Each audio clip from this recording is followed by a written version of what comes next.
Hello mga tisero, mga boss, mga paps! Welcome back to Archie's Alonso Motovlog. At ito po ang kauna-unahang YouTube channel pagdating po sa motorcycle canvassing parts and accessories. At ako po si Archus.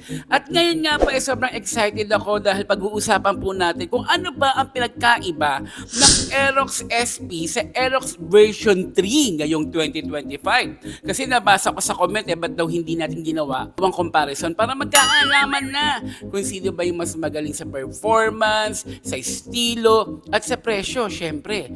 Para malaman rin natin kung ano ba ang nababagay at kung ano ba ang bibilihin mo. Diba? Dito po ako nagpunta sa Yamaha Nagtahan para malaman natin kung ano ba ang pinagkaiba ng dalawang unit na to. So pag-usapan na natin yan in 5, 4, 3, 2, 1.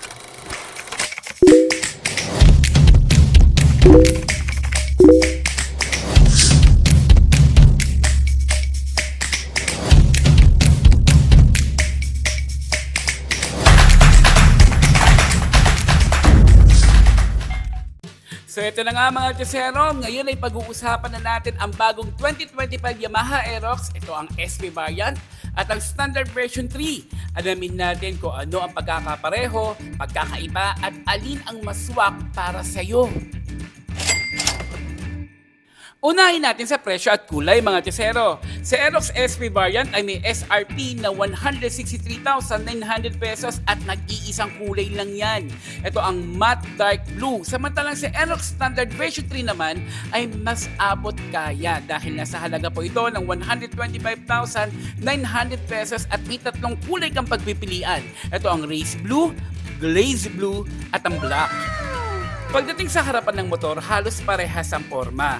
Pareho silang naka-disc brake sa harap, telescopic fork at parehong sukat ng gulong na nasa 110, 80, 14 at tubeless. Pareho rin naka-LED projector headlight at LED signal lights. Pero mapapansin mo sa harapan ng SP na may nakasulat na ABS sa fender. Ibig sabihin, si SP ay may anti-lock braking system at mayroon din traction control. Samantalang si standard version 3 ay walang ABS at wala din TCS.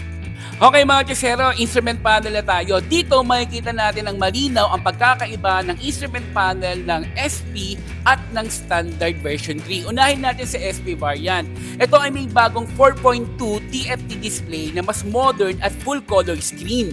Mas maraming advanced features tulad ng traction control, 3-level downshift, sport and touring ride modes, smart key system, Y-Connect integration, turn-by-turn navigation, auto start stop, USB-C socket. Mas high-tech ang itsura at informative ang display. May indicators para sa trip meter, coolant temperature, gear riding mode at iba pa. Samantalang si standard version 3 naman ay may bagong LCD display, monochrome at mas simple kumpara sa TFT ng SP. May Y-Connect integration, traditional key, so ibig sabihin hindi siya smart key mga Jessero. At meron din tong USB-C socket. Mas basic ang layout, walang kulay at mas limitado ang impormasyong ipinapakita sa panel.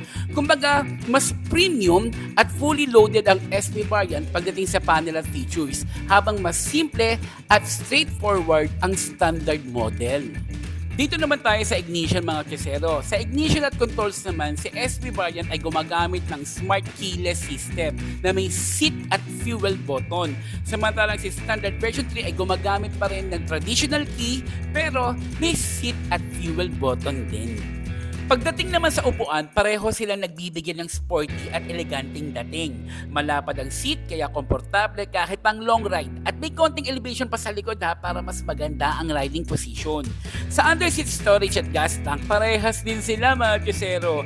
May 24.5 liters under-seat storage na maluwag para sa gamit pang ride. At parehong may 5.5 liters fuel tank capacity. Sa likurang bahagi naman talagang pareho din sila naka-LED taillight at LED signal lights. Pareho rin ang sukat ng gulong sa likod na nasa 140, 70 by 14 tubeless. At pareho rin silang may rear disc brake. Pero sa suspension, Si SP variant ay naka-gold sub-tank rear suspension para mas premium na performance. Habang si standard version 3 naman ay naka-standard dual shock. Ito na mga kasera, pag-usapan na natin ang kanilang engine. Itong Aerox SP at ang Aerox standard version 3. Unahin natin ang kanilang engine displacement. Parehas silang nasa 155cc. Pagdating naman sa transmission, si SP variant ay naka-YE CVT and VVA. Ibig sabihin, naka-Yamaha Enhanced CVT to. Ito naman si Aerox version 3 ay naka-CVT at VVA. So technically, magkaiba silang dalawa. Yung isa CVT, yung isa YE CVT. And parehas silang 4 valves, liquid-cooled, single overhead cam, and fuel injection. At parehas din sila ng power output na sa 15.2 horsepower at 8,000 RPM.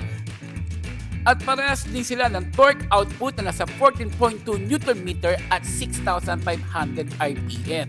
So ang main difference ito mga kasero pareho ang displacement, power at torque. Pero ang SP variant ay may YE CVT na mas advanced kumpara sa standard CVT na maaaring magbigay ng mas refined na acceleration at efficiency. At pagdating naman sa dimensions mga Diyosere, halos parehas din talaga sila ng Aerox SP at ang Aerox Standard version 3. Ang height nito nasa 1,170mm, ang width naman nasa 710mm, at ang length nasa 1,900mm, ang wheelbase nasa 1,350mm, at ang seat height naman nito ay nasa 790mm, ang ground clearance nasa 145mm, at ang curb weight nasa 130 kg. At ayan na nga mga kasero, tapos na ang head-to-head comparison ng Yamaha Aerox SP at ang Aerox Standard version 3. At sana ay nakatulong to para makita ninyo kung alin ang swak sa inyong budget at riding style.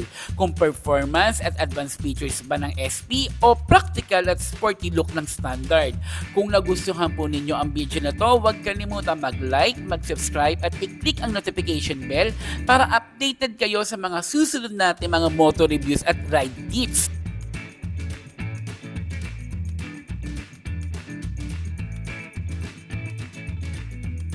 Share nyo na rin to sa mga tropa natin na nagbabalak bumili ng Aerox para mas madali ang kanilang pagpili. Maraming salamat po sa panonood. Drive safe palagi at kita-kits sa kalsada mga kasero.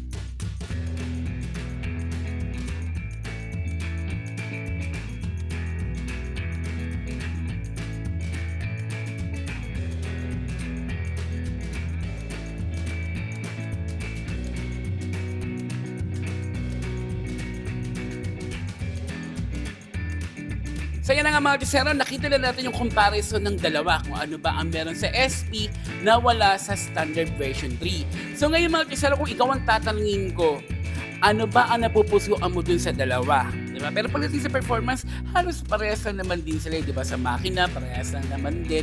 Meron ng mga pinagkaiba yan, yung sa CVT, yung isa YE CVT, yung isa naka-ABS, yung isa hindi. Tapos naka-gold sub-tank, yung isa naman hindi. So pero pagdating sa huli, ang usapan pa rin diyang performance, diba? So parehas lang naman din sila, no, na binibigay na performance. So ngayon mga Diyosero, ulitin ko lang just comment below kung ano po ang napusuan nyo dun sa dalawang pinag-usapan natin. Maraming salamat and please don't forget to subscribe dahil meron pa po tayong ibibigay na panibagong vlog dito po sa Archie's Alosa Motovlog. Maraming salamat po at ingat po lagi.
Kadyosero, mga boss, mga paps, ilang beses ka naman na-flat sa gitna ng biyahe. Nako, tag-ulan pa naman at traffic pa, napaka-hassle.